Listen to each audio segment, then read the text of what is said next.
Uh, Today we are going to discuss about a new topic which is called fast Fourier transform. Now in the previous class we discussed a discrete Fourier transform. This fast Fourier transform is basically a method by which we can calculate DFT in efficient way. So first Fourier transform is not a new transform like Laplace or Fourier, but it is a efficient version of DFT, you can say. So by the definition we can say that the first Fourier transform is a highly efficient procedure for computing the DFT of a finite series and requires less number of computations than that of direct evolution of DFT. This is very important.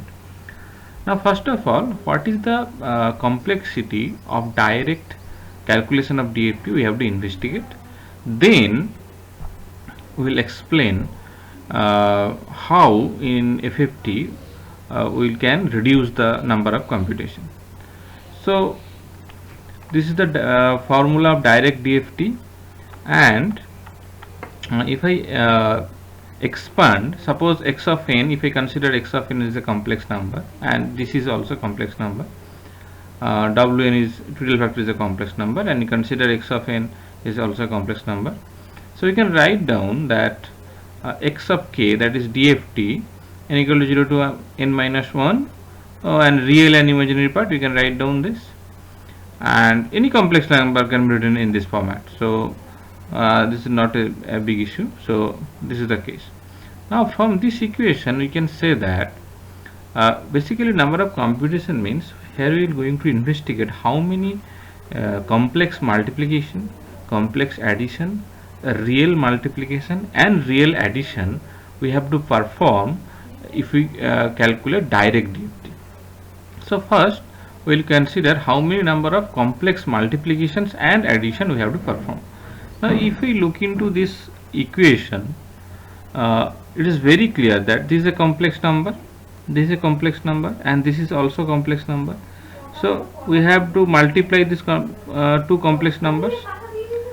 So for a single value of k, that means if k equal to 0, we have to perform 0 to n minus 1 number of complex multiplication. Okay. So for one value of k, we have to perform n number of complex multiplication. 0 to n minus 1 means n number of complex multiplication for a single value of k. Now we know that the value of k is also 0 to n minus 1. So for total value of k, we have to perform n square complex multiplication. Clear? So now we will identify how many number of real complex addition we have to perform. See, this summation is basically addition. So to perform this addition we have to compute n minus 1 number of addition. Now if I take an example, suppose if I want to add 1 to 10, so we have to add 1, 2, 3, 4, 5, 6, 7, 8, 9, 10. If I want to add this series, so how many number of addition we have to do? We have to do 9 number of addition. Similarly, same logic here. If we go for 0 to n minus 1, we have to perform n minus 1 number of addition for one value of k. Remember that. So for one value of k, we have to perform n minus 1 number of addition. If n number of k, if the k value is n, so we need to n into n minus 1 number of complex addition. So this is very important. So for direct DFT, we have to perform this complex multiplication and addition. Now what I will do, I will expand this and multiply this, means this real number multiplied by this real number, this real number multiplied by this complex number. So if I do that, then from this equation, the equation number 2, we can investigate how many number of real multiplication and real addition we have to do. Now if I go through that, so this is a multiplication, this is a real multiplication, this is a real multiplication, this is a real multiplication. So for a single value of k, we have to perform n, total 4n number of real multiplication for a single value of k.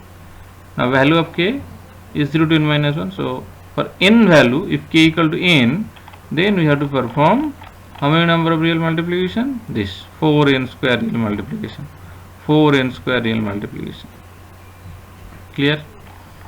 Now, if I want to perform, we want to investigate how many number of real addition we have to do.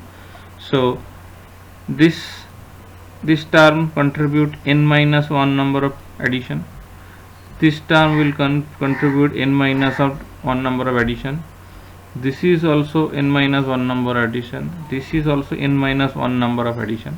So total 4 into n minus 1 number of addition for single value of k. Now remember, if I look into the equation very carefully, so this is a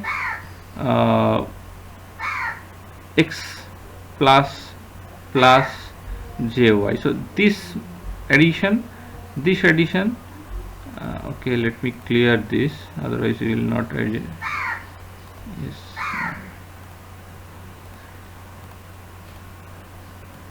So for addition we have to perform 4n minus 1, this one, so 4n minus 1, and to sum up we have to add this also, these two number, and we have to add these two number. So this is one addition, this is another addition. So for a single value of k we have to perform 4n plus 4 into n minus 1 plus 2. This 2 comes from this concept that this is 1, this is 1, okay, for a single value of k. Now for n value of k varies from 0 to n minus 1, so n into, if I solve this, it gives you 4n minus 2, so n into 4n minus 2. So this is the total number of real addition for direct DFT. So for direct DFT we can say that the computational complexity is this: n square complex multiplication, n into n minus 1 complex addition, 4n square real multiplication, and n into n minus 2 real addition. So this is the computational complexity we have to perform if we go for direct DFT method. Now in the next class we will explain a new algorithm which is called decimation in time algorithm for calculation of calculation of FFT. So that is called DIF FFT. Okay, thank you.